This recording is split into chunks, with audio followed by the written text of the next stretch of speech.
Fala, rubro-negras e rubro-negros do meu coração. O vídeo informativo dessa segunda-feira, dia 19 de fevereiro, é mais uma repercussão das coletivas de imprensa que nós tivemos hoje no Ninho do Urubu, né? O Flamengo primeiro fez uma coletiva para o Fabrício Bruno, tratando aí da renovação de contrato do zagueiro, né? E aí o Fabrício agradeceu a confiança, disse que é um casamento que deu super certo, tem dado super certo, que ele não vê a hora de conquistar mais com o Flamengo, de gravar mais o nome dele na história. Os dirigentes também agradeceram a confiança do Fabrício, mostraram toda a confiança que tem no jogador e aí se mostraram bastante felizes com esse acordo, com esse desfecho. Logo depois, tivemos a apresentação do Matias Vinha, né? Então, Matias Vinha também deu as suas declarações, falou que está com bastante expectativa para a estreia mesmo, deu as suas primeiras impressões no clube, né? Então, ele disse que ficou muito impressionado com a torcida do Flamengo, com a quantidade de gente, até porque o primeiro contato dele com a torcida foi nos Estados Unidos, né? Foi em Orlando, quando o Flamengo estava na pré-temporada. E aí, ali já tinha uma aglomeração muito grande de rubro-negros, a gente mesmo comentou sobre a festa que a torcida fez lá. Então ele falou muito desse impacto, disse que o Arrascaeta foi uma das principais peças aí nessa negociação, né? Mas que a principal motivação dele é porque ele é muito competitivo e gosta de ganhar. E onde ele estava, não tinha uma margem para ele competir, para ele ganhar. E aí a principal motivação é isso, né? O poderio do Flamengo hoje em dia, assim como o Flamengo entra como favorito, ou dois favoritos, na verdade, em todas as competições que disputa, né? E aí ele até foi questionado ali sobre a polêmica que ele disse que no Brasil só jogaria no Palmeiras, ele que inclusive foi campeão da Libertadores em cima do Flamengo, né? Então o torcedor palmeirense resgatou essa fala dele para se doer um pouquinho com a contratação, né? Largar aquele choro paulista palmeirense. E aí ele falou que, na verdade, ele só falou aquilo que era o que a torcida queria escutar. Eu só falei aquilo porque eles queriam escutar, mas estou muito tranquilo da minha decisão, fiz o melhor para mim e para minha família. Então, teve todo esse esclarecimento.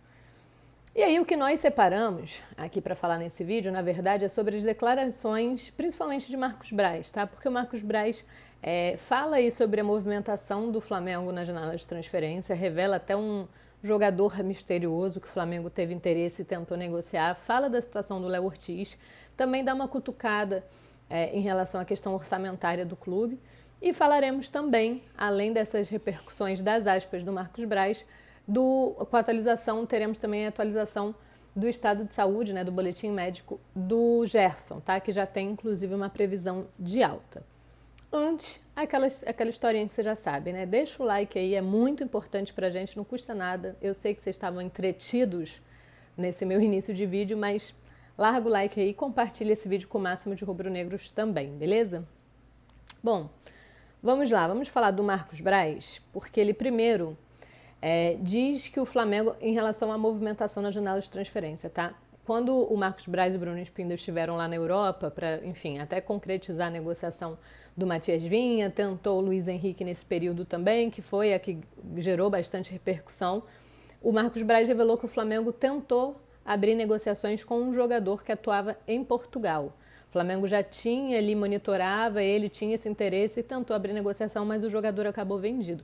Ele não revelou a identidade, também não revelou a posição, e o que ele disse foi o seguinte, até trouxe aspa aqui para vocês. A gente sempre analisa jogadores que tenham dificuldade de vir no começo da janela, para a gente já deixar um encaminhamento para a janela seguinte. A gente gostava de um jogador que a gente entendia que podia fazer uma construção de negociação, mas o jogador já foi vendido. Era um jogador de Portugal. Essa é a aspa do Marcos Braz sobre movimentações, né? Que a gente tinha dito que o Flamengo, enfim, não tinha jogadores no radar, porque não vazavam, mas o Marcos Braz mostrou aí, quis dizer que tinha um jogador, né, no radar, que aí o Flamengo tentou abrir negociação, não deu certo, e dentro desse molde, né, desse modus operandi do Flamengo, que acha interessante já deixar um encaminhamento para a janela seguinte, como ele fez, enfim, teve até com o De La Cruz isso, né, eu acho que foi o último recente, nesse modus operandi do Flamengo. Logo depois, o assunto inevitável, né, o tema inevitável, Léo Ortiz. Essa novela que o Braz não gosta que seja chamada de novela, mas que é uma novela pela negociação do jogador. Então, o Marcos Braz se manifestou dentro daquela mesma linha, né? Assim, ele falou, a vontade do jogador está explícita, até porque o jogador falou publicamente de novo, né? Ele mesmo manifestou, disse que já manifestou sua vontade, que todos já estão cientes da sua vontade, mas que ele também respeita muito o Bragantino. Então, o Marcos Braz falou que a vontade do jogador é explícita, mas que o Flamengo também respeita o Bragantino, e o Bragantino botou aí uma exigência que o Flamengo não pode cumprir, porque o Flamengo também tem os seus limites orçamentários. Então, ele já deixa claro que não vai ceder a pedida do Bragantino, porque foge do limite do Flamengo, né, dentro da análise, e também não mostrou pressa, tá? Disse que tem até o dia 7 de março para definir isso, que é quando fecha a janela, então que essa novela ainda deve se estender por mais um tempo. Trouxe a aspa aqui para vocês. Aspas. A vontade do jogador é explícita e já expressou isso até para os dirigentes do Bragantino. A gente agradece a escolha, agradece o entendimento dele, mas também entendemos e respeitamos o Bragantino. Eles têm uma proposta pelo atleta e a gente tem um limite financeiro. A gente tem um entendimento do quanto e quando a gente pode estar. Temos até o dia 7 de março para definir isso. E logo na sequência também ele já emenda, que eu falei que tinha uma cutucada, né, em relação à questão do orçamento financeiro do Flamengo, ele já emenda explicando que o Flamengo não é seleção brasileira, tá? Que por mais que se fale que o Flamengo recebe 1 bilhão, esse 1 bilhão não é todo destinado ao departamento de futebol, a pasta de futebol, então ele explica isso até ali como uma justificativa dentro desses limites que ele disse, né, sobre a negociação até do Léo Ortiz. Abre aspas.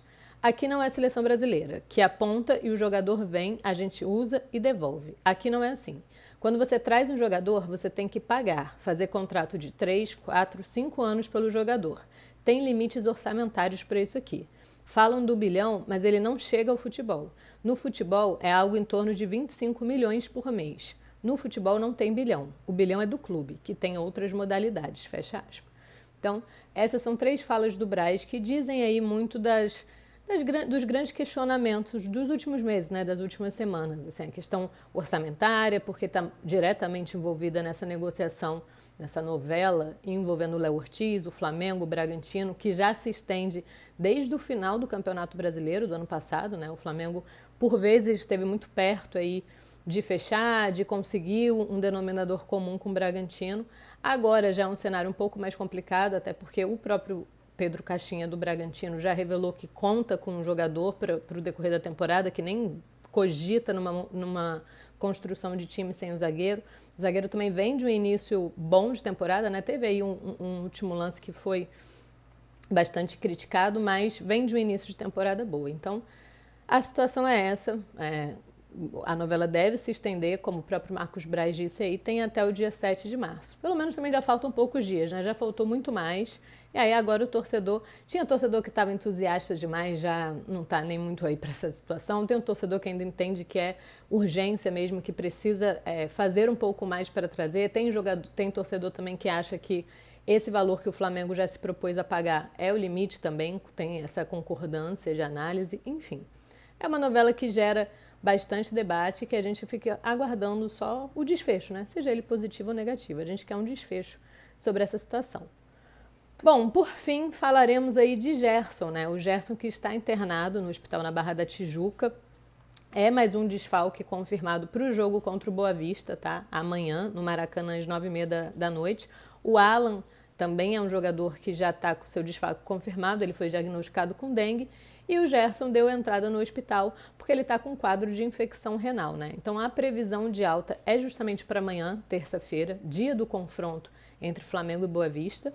O Gerson, como já disse, é desfalque, ele está em observação e, de acordo com o boletim médico, ele tem apresentado melhoras. Então, se tudo correr certo, como tem ocorrido até aqui, amanhã o Gerson recebe alta, retorna para casa e vai começar aí seu tratamento, seus procedimentos já em observação em casa, mas não fica à disposição do técnico Tite para o confronto do Campeonato Carioca amanhã, 9h30 da noite. E é uma dor de cabeça que o Tite vai ter, né? Porque não tem um Alan, não tem o Gerson, pode ser que o Igor Jesus ganhe aí mais minutagem, né? Para se firmar ainda mais, um jogador que foi bastante elogiado na última partida. Vamos observar, mas amanhã, como vocês já sabem, 11 horas da manhã, iniciaremos já o nosso pré-jogo, nosso debate pré-jogo, então venham para a nossa live.